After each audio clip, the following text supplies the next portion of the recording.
Muitas das vezes as pessoas que sofreram tromboses venosas profundas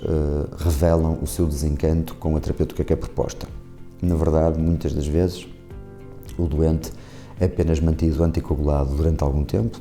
eventualmente indefinidamente, são-lhe aconselhadas medidas posturais para controle dos sintomas e é prescrita uma meia elástica. E pouco mais do que isso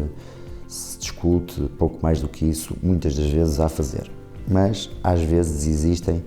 possibilidades terapêuticas que podem merecer a pena explorar e verificar se estarão indicadas. De facto, depois de uma trombose venosa profunda,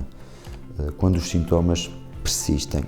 quando a pessoa continua a queixar-se de uma sensação de peso importante, de um edema importante que se vai agravando ao longo do dia, quando a perna, o membro inferior, perna e coxa, apresentam alterações de coloração e de volume que parecem estar a agravar ao longo do tempo, quando a própria pele pode começar a apresentar lesões tróficas no sentido de se mostrar cada vez mais descamativa, pigmentada, brilhante, atrófica, no fundo fragilizada, de facto pode merecer a pena, como dizia há pouco, verificar se podemos efetuar mais alguma medida terapêutica, nomeadamente cirúrgica. Então, estamos a falar de quê? Estamos a falar de situações muito específicas. Nem todas as tromboses venosas profundas podem ser operadas, digamos assim, mas quando a trombose venosa profunda é no eixo ilíaco e quando, perante um quadro clínico como aquele que eu descrevi há pouco, nós conseguimos documentar por método de imagem que existe uma alteração estrutural que permaneceu e que é importante na veia ilíaca que sofreu a trombose, isto é, se ela se mantém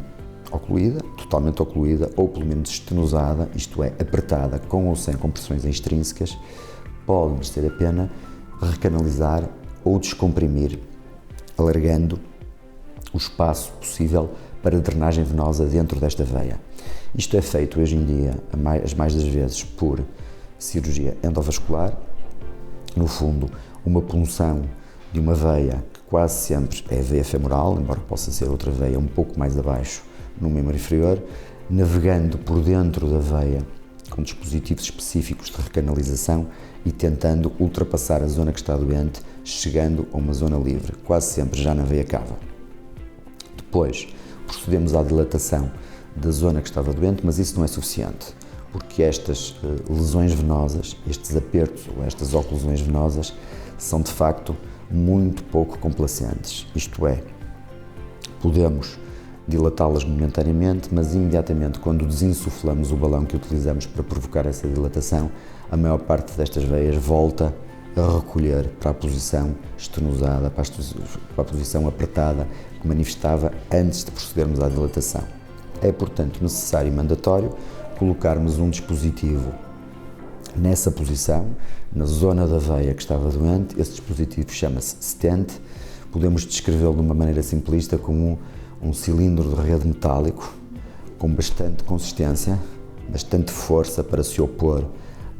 ao tal movimento que a veia teria tendência a fazer de voltar a apertar, e este dispositivo procura o quê? Procura manter a veia aberta durante o resto da vida do doente.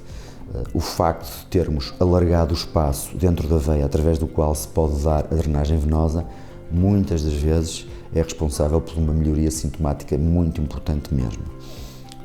Perna menos edemaciada, menos inchada ao fim do dia, menos tensa, menos quente, um cansaço menos fácil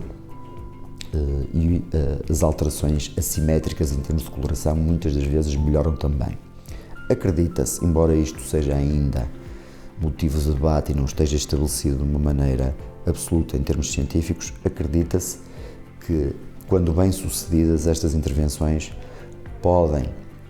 baixar muito a probabilidade de, a longo prazo, um membro afetado por uma situação destas vir a desenvolver as tais alterações crónicas de pele, o tal síndrome pós-flebítico que tão temido é nestas situações.